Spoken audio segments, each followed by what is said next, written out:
আমার একটা মেয়ের সাথে দীর্ঘদিন ধরে সম্পর্ক ছিল, এখন নাই, শয়তানের ধোকায় পড়ে পাপে লিপ্ত হয়েছি। এখন আমি যদি তওবা করে ওই মেয়েকে বিয়ে করে ফেলি, তাহলে আল্লাহ কি আমাকে ক্ষমা করবেন? ভাইরা আমার, অনেক যুবক ভাইরা এই হারাম এবং পাপাচারে লিপ্ত হয়েছেন। আল্লাহ বুঝ দিয়েছেন, সাথে সাথে ছেড়ে চলে আসেন। যদি সে মেয়ে বিয়ের উপযুক্ত হয়, দিনদার হয়, ভালো মনে হয়, দিনদার মেয়ে তো আর প্রেম করার কথা না। দিনদার মেয়েকে এই 2 নম্বর কাজ করার কথা। কিন্তু তারপরে এমন হতে পারে একসময় সে করেছে, এখন সে দিনের পথে ফিরে আসছে, অথবা এই দিক থেকে তার দুর্বলতা ছিল, অন্য অনেক দিক থেকে মাশাআল্লাহ সে ভালো। তাহলে সব দিক থেকে ভালো হলে পারিবারিক ভাবে তাকে বিয়ে শাদী করার উদ্যোগ দেয়, সেটা অবশ্যই প্রশংসনীয় হতে পারে, যদি দিনই কারণে তাকে অগ্রাধিকার দিয়ে আপনি করেন, বিশেষ করে ভালো, এটা হতে পারে। কিন্তু এর কারণে আপনার অটোমেটিক আগের পাপ মাফ হয়ে যাবে, এত সহজ না। আগের পাপ মাফ হওয়ার জন্য আল্লাহর কাছে মাফ চাইতে হবে। কি চাইতে হবে? ক্ষমা চাইতে হবে। আল্লাহ, আমরা ভুল করেছি, মাফ করে দেন। তবে হ্যাঁ, ওই যে যারা এই প্রেম, আমি তো প্রেম শব্দ বলতে আমার ইতস্তত বোধ হয় এই জায়গায়, আমি সব জায়গায় বলি ভাই, এটার নাম কখনো প্রেম হতে পারে না। বিবাহ রহিতটুকু যে ছেলে মেয়েদের যে ইটিস পিটিস, এটার নাম হলো ভণ্ডামি। এটা কিসের প্রেম নাম দিয়েছেন আপনারা? এত সোজা। প্রেম বা ভালোবাসা যদি বলতে হয়, সেটা স্বামী স্ত্রীর মধ্যে হবে। কার মধ্যে হবে? ইলিগাল এবং অবৈধ সম্পর্ক আবার প্রেম ভালোবাসা হয় কিভাবে? এটা মন্দ ভাষা, এটা ভালোবাসা না। ভালোবাসা কোনটা? স্বামীর সাথে স্ত্রীরটা।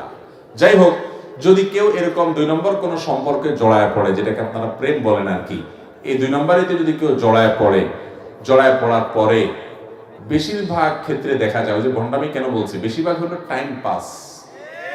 যুবকরা বদমাইশি করা, ফষ্টি করা তাদের ধান্দা, আর মেয়েগুলা অনেকে আছে এখলাসের সাথে প্রেম করে।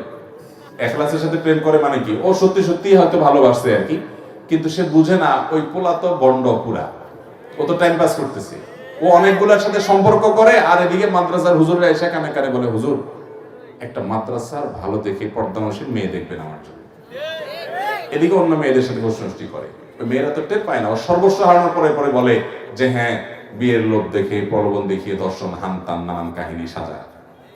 আল্লাহ তাআলা আমাদের ছেলে মেয়েদেরকে বুঝার তৌফিক দান করুন। ভাইরা আমার, এই তথাকথিত প্রেম, এই প্রেম নামক গন্ডামের পর কত মেয়েরা নির্যাতিত হয়, কত ছেলেরা ক্ষতিগ্রস্ত হয়, প্রতারিত হয়। এগুলো বেশিরভাগই প্রতারণা। হ্যাঁ, তোমাকে বিয়ে করবো, হান করবো, তান করবো, যে তলে তলে মহিলা মানুষের মেয়ে খুঁজে প্রতারণা হলো না? বেশিরভাগই প্রতারণা। যদি কেউ এই প্রতারণা করেছে, এরপরে তওবা করে ফিরে আসছে, আবার তাকে বিয়ে করছে, মন্দের ভালো। কিন্তু আবার এটা মনে করবেন না, অনেকে মনে করে হুজুর প্রেমের উদ্দেশ্যে বিয়ের উদ্দেশ্যে প্রেম করছি, আমার মধ্যে কোনো খারাপ মতলব নাই যে প্রতারণা করবো, 2 নম্বরই করবো, আমার নিয়তটা খালেস, আমি তার বিয়ে করব। এই উদ্দেশ্যে প্রেম করলে জায়েজ হবে কিনা? তো এটা নিয়ে আমি সবসময় বলি ভাই, কোরবানের উদ্দেশ্যে গরু চুরি করা জায়েজ হবে? আপনি একটা গরু চুরি করলেন, নিয়ত কি? আল্লাহর রাস্তায়, আল্লাহরে খুশি করার জন্য বিসমিল্লাহ আল্লাহু আকবার বলে কোরবানি দিয়া নিজে গোশত খাইবো, এলাকার মানুষকে খাওয়াইবো, মাদ্রাসায়ও দান করিব, এরকম খালেস নিয়তে যদি আপনি চুরি করিয়া গরু জবাই দিয়া কোরবানি করেন, সওয়াব পাইবেন না মায়ের খাইবেন?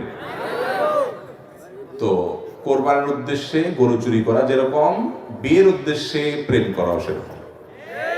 উদ্দেশ্য ভালো, কিন্তু পদ্ধতি কি খারাপ।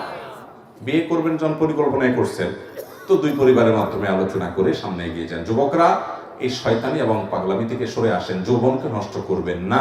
পশ্চিমা দুনিয়া শেষ হয়ে গেছে ভাই, ইউরোপিয়ানরা, আমেরিকানরা শেষ হয়ে গেছে, ওদের পারিবারিক কোনো বন্ডিং বলতে কিচ্ছু নাই। এই দেশের মানুষ অনেক ক্ষেত্রে মনে করে আরে আমরা অনেক মিসকিন, আরে আপনারা অনেক সুখী ওদের চাইতে অনেক দিক থেকে। এর ভিতরে একটা দিক এটাও যে শুধুমাত্র রোডঘাট চকচকা দেখেন, ওদের বাহিরগুলো সব ফ্রেশ দেখেন, অনেক কিছু ভালো দেখেন, মনে করেন সব সুখের সাগরে ভাসতেছে। আজকে একজন বড় ডক্টর, অনেক বড় একজন হার্টের ডক্টর সৌদি আরব থেকে আসছে, ওনার সাথে কোনো একটা প্রোগ্রামে কথা বলছিলাম। প্রসঙ্গত উনি বলছিলেন যে